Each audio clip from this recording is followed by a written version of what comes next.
Good morning students. हमारे 8 chapters complete हो गए थे। हमने जो लास्ट चैप्टर किया था वो कॉस्ट वाला किया था, लागत वाला किया था। अब हम अपना नया 9th चैप्टर शुरू करने जा रहे हैं जिसका नाम है कॉन्सेप्ट ऑफ रेवेन्यू इंग्लिश में, और हिंदी में है आगम की धारणाएं। ठीक है, 9th चैप्टर आपका बिल्कुल 8th चैप्टर की तरह ही है, बस वहाँ पे आपका प्रोडक्शन था, यहाँ आपका आगम है। मतलब सिर्फ इस वर्ड का ही चेंज है, बाकी आपके सारे के सारे फार्मूलाज जो हैं वो आपके वैसे के वैसे ही हैं जैसे कि आपके 8th चैप्टर में थे। कुछ चीज़ें इसमें और नई ऐड हुई हैं, वो चीज़ें हम डिस्कस करेंगे। तो इसमें सबसे पहले हमें ये पता होना चाहिए कि रेवेन्यू होते क्या हैं। रेवेन्यू, जिसको हम हिंदी में आगम बोलते हैं, कि आगम होते क्या है। क्या होते हैं आगम? जब हम अपने प्रोडक्शन को बेचते हैं, जब हमारा जो उत्पादन है उसको सोल्ड आउट करते हैं, when we sold out our production to the wholesaler or a customer, तो हम क्या रिसीव करते हैं उसके बदले में?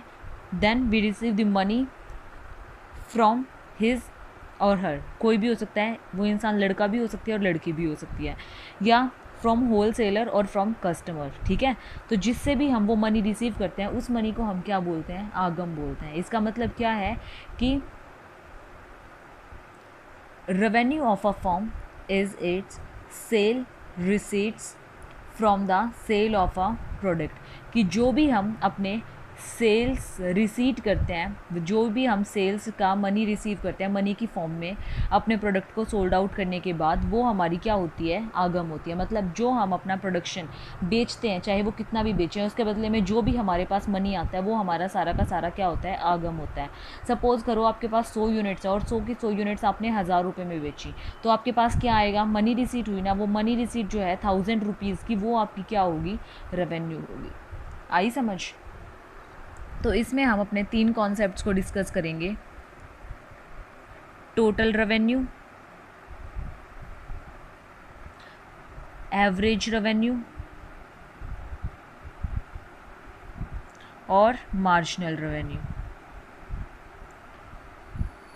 जो आपने प्रोडक्शन में पढ़ा, जो आपने कॉस्ट में पढ़ा, वही आप इसमें पढ़ोगे। टोटल रेवेन्यू क्या होता है? जब आप अपने पूरे के पूरे प्रोडक्शन को whole, when we sold out our whole production, तो उसके बदले में जो भी हमें मनी रिसीट होती है, then money receipts from the sale of a product is known as a total revenue. ठीक है, जो भी हमें टोटल मनी प्राप्त हुई है टोटल प्रोडक्शन को सोल्ड आउट करने के बाद, वो हमारा क्या होगा? टोटल रेवेन्यू होगा। ठीक है, दूसरी चीज़ हमारे पास क्या आती है? एवरेज रेवेन्यू की। एवरेज रेवेन्यू क्या होता है? Average revenue per unit revenue होता है। मतलब जब हम अपना पर यूनिट रेवेन्यू निकालते हैं तो वो हमारा क्या बन जाता है हमारे लिए? Average revenue. प्रोडक्शन भी तो यही होता था ना हमारे पास, जो भी हम पर यूनिट प्रोडक्शन निकालते थे, पर यूनिट प्रोडक्शन की एक मशीन ने कितना प्रोडक्शन पर यूनिट किया है, एवरेज कितना किया है, वो हमारा क्या होता था? एवरेज होता था। ऐसे ही हमारे में जो हमने टोटल प्रोडक्शन बेचा है, सोल्ड आउट किया है, अगर हम उसको पर यूनिट निकालें कि पर यूनिट हमें कितना रेवेन्यू हुआ है, तो वो हमारा क्या होता है? एवरेज रेवेन्यू होता है। इसका फॉर्मूला क्या होता है? Quantity into price. और इसका फॉर्मूला क्या होता है? ए आर का, टी आर अपॉन में क्वांटिटी। अब आती है हमारे पास मार्जिनल रेवेन्यू। मार्जिनल का मतलब क्या होता है? जब आप एक यूनिट एक्स्ट्रा या कम प्रोड्यूस करने से और प्रोड्यूस करने के बाद सोल्ड आउट करने से जो भी रेवेन्यू में चेंज आता है, वो हमारा क्या आता है? Marginal revenue. मतलब M R is equal to del T R upon में डेल क्यू। वहाँ पे क्या फॉर्मूला होता था? डेल टी पी या फिर डेल टी सी। यहाँ पे क्या होगा? Del T R. क्यों? क्योंकि टी आर, आर का मतलब क्या है? रेवेन्यू है, कि जो भी हमारे टोटल प्रोडक्शन में जो भी हम सोल्ड आउट कर रहे हैं, उस सोल्ड आउट में हमारा जो भी 1 यूनिट प्रोड्यूस एक्स्ट्रा प्रोड्यूस करने से या 1 यूनिट डिक्रीज़ करने से हमारे पास जो भी हमारे रेवेन्यू में चेंज आता है, वो हमारा क्या होता है? मार्जिनल रेवेन्यू होता है। आई समझ में? मैं आपको एक एग्जांपल बता देती हूँ। सपोज़ करो आपके पास क्वांटिटी है 1 2 3 4 5। ठीक है, ये आपके पास आपकी क्वांटिटी है। आपके पास जो आपका प्राइस है, प्राइस को नॉर्मली क्या बोलते हैं हम? ए आर बोलते हैं। ठीक है, जो आपका प्राइस है वो हर एक के लिए क्या है? 10-10 रुपये यूनिट है। आप के लिए जो AR है या फिर जो प्राइस है वो क्या है, 10 रुपी पर यूनिट है। इससे आपको क्या निकालना है, TR निकालना है और आपको MR निकालना है। तो TR का फॉर्मूला हमने क्या डिस्कस करा, P इंटू क्यू। तो P को और Q को मल्टीप्लाई कर दो, 10, 20, 30, 40 और 50।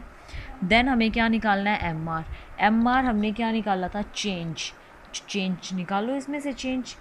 ऊपर तो कुछ है ही नहीं, तो 10 माइनस 0 10 आ गया। अब 20 माइनस 10 ऊपर तो है ना इसमें, तो 10 आ गया। 30 माइनस 20 10 आ गया। 40 माइनस 30 10, 50 माइनस 40 10। तो ये हमारे पास क्या हो गए, पूरे मार्जिनल रेवेन्यू आ गया कि 1 यूनिट एक्स्ट्रा प्रोड्यूस करने से हमारे पास मार्जिनल कितना आया है, 10-10 यूनिट का मार्जिन आया है, 10-10 रुपये का मार्जिन आया है, सॉरी। ठीक है, आई बात समझ कि ये कैसे आया कैसे नहीं आया, ये आपके कॉन्सेप्ट्स थे। ठीक है, अब इसमें मैं एक रिलेशनशिप बताती हूँ आपको। जैसे आपने TP और MP और AP का रिलेशनशिप स्टडी किया था, कुछ वैसे ही हम TR, AR और MR का रिलेशनशिप स्टडी करेंगे। ठीक है, वैसे ही सेम आप 2 डायग्राम्स बना लीजिए। ये बना लिया आपने 2 डायग्राम। ठीक है, 2 डायग्राम बनाने के बाद अब आप क्या करेंगे, अपने कर्व्स बनाएंगे। TR सॉरी, ये आपकी बन गई TR। अब इसका पॉइंट, इसको डॉटेड लाइन में नीचे ले आओ और इसको डॉटेड लाइन में, जहाँ पे ये मैक्सिमम है उसको नीचे ले आओ। तो एक यहाँ से डिसाइड कर लो, तो आपका एक तो पॉइंट यहाँ से निकलेगा, सॉरी मेरा थोड़ा नीचे चला गया, एक लाइन तो यहाँ से निकलेगी, वो होगी आपकी MR। क्योंकि आपका जो MR है वो 0 भी हो सकता है, नेगेटिव भी हो सकता है, लेकिन आपका AR जो है वो AR क्या होगा, कभी भी नेगेटिव नहीं हो सकता, इसलिए आपका AR जो है वो यहीं पे टच हो रहा है। तो ये हो गया आपका AR। अगर हमारे पास हमारा TR बढ़ेगा तो हमारे पास हमारी MR क्या होगी, डिक्रीज़ होती जाएगी। जब TR मैक्सिमम होगा तो वो क्या होगा, 0 होगा, और जब TR डिक्रीज़ होगा तो क्या होगा, हमारा MR नेगेटिव होगा। जब हमारा AR होगा, TR पॉजिटिव होगा तो AR भी क्या होगा, पॉजिटिव होगा, और जब TR 0 होगा तो AR भी 0 होगा। आई समझ में? अगर फिर भी कोई प्रॉब्लम हो तो यहाँ तक बता देना। अब आगे हम डिफरेंट मार्केट्स में अपने इसको स्टडी करेंगे, अपने क्वेश्चन को, कि क्या क्या कर्व्स आपकी बन सकती हैं। Different curves in different markets, कि विभिन्न बाज़ारों में आपकी विभिन्न कर्व। तो पहली आती है हमारी पूर्ण प्रतियोगिता, जिसको हम हिंदी इंग्लिश में बोलते हैं परफेक्ट कंपटीशन। परफेक्ट कंपटीशन कौन सी मार्केट होती है, परफेक्ट कंपटीशन जैसे आपके कच्चे क्वार्टर होते हैं ना, वैसी मार्केट होती है आपकी कंपटीशन। इसमें लार्ज नंबर ऑफ बायर्स होते हैं और लार्ज नंबर ऑफ सेलर्स होते हैं। Large number of buyers and sellers, मतलब बेचने वाले, विक्रेता और क्रेता दोनों ही इसमें कैसे होते हैं, अधिक होते हैं। और उसका AR और MR कर्व कैसे जाता है, कांस्टेंट जाता है, AR और MR कर्व। आई समझ में? AR और MR कर्व कैसा जाता है, इसका कांस्टेंट जाता है। उसके बाद दूसरी आती है हमारे पास मोनोपोली, जिसको हिंदी में बोलते हैं एकाधिकार। एकाधिकार में क्या होता है, इसमें सिर्फ एक सेलर होता है, 1 seller and large buyers, large number of buyers, मतलब एक सेलर और बायर्स बहुत सारे होते हैं। तो इसका जो कर्व होगा कैसे होगा, वो बिछा हुआ होगा, मतलब सिकुड़ा हुआ होगा। ये आपका MR और ये आपका AR। आई समझ? उसके बाद थर्ड आती है हमारे पास मोनोपोलिस्टिक, जिसको हिंदी में हम बोलते हैं एकाधिकारी। इसमें कैसा होता है आपका कर्व AR और MR का, इसमें फ्री होता है, खुला हुआ होता है, क्योंकि इसमें फ्यू नंबर ऑफ सेलर्स होते हैं और लार्ज नंबर ऑफ बायर्स होते हैं। Few sellers and large number of buyers. Buyers तो आपके हर कंडीशन में ज़्यादा ही होंगे। यहाँ पे आपके फ्यू सेलर्स, कुछ सेलर होते हैं, यहाँ पे आपके एक विक्रेता होता है, और यहाँ पिछली वाली मार्केट में आपके बहुत सारे विक्रेता होते हैं। ठीक है, अब देखो प्रॉफिट कैसे कैसे होता है। इसमें जो होता है, इसमें बहुत सारी मार्केट्स होती है ना, तो इसलिए इसमें कैसा प्रॉफिट होगा, सामान्य लाभ। ज़्यादा लाभ लेगा तो कस्टमर शिफ्ट हो जाएंगे दूसरी दुकान पे, तो इसीलिए इसमें क्या होता है, normal profit for English medium students. और यहाँ पे कैसा होता है, सुपर नॉर्मल प्रॉफिट, मतलब असामान्य लाभ। क्यों होते हैं इसमें असामान्य लाभ, क्योंकि इसमें एक ही सेलर होता है, चाहे आप प्राइस कितने भी इंक्रीज़ कर लें या कितने भी डिक्रीज़ कर लें, आपकी सेल्स पर कोई इफ़ेक्ट नहीं आता। इसमें क्या होता है, इसमें भी आपका सामान्य लाभ, इंग्लिश में हम बोल देते हैं इसको नॉर्मल प्रॉफिट्स। क्यों, क्योंकि इसमें भी आपके कुछ सेलर्स होते हैं, तो आपकी सेल्स के ऊपर इसका इफेक्ट आता है। आई समझ बात।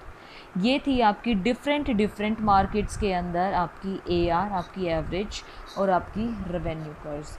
आई होप कि आपको समझ आ गया होगा। अब अगर आप इन तीनों मार्केट सिचुएशंस को एक ही डिमांड कर्व के अंदर डिस्कस करना चाहते हैं तो कैसे होगा वो देखो। ये बना आपका AR, ये आपका बना मोनोपोली के अंदर, ये आपका बना मोनोपोलिस्टिक के अंदर। ठीक है, और आपका ये बना किसके अंदर, परफेक्ट कंपटीशन के अंदर। ठीक है, परफेक्ट कंपटीशन के अंदर। आई समझ में, ये मोनोपोलिस्टिक, ये मोनोपोली और ये परफेक्ट कंपटीशन।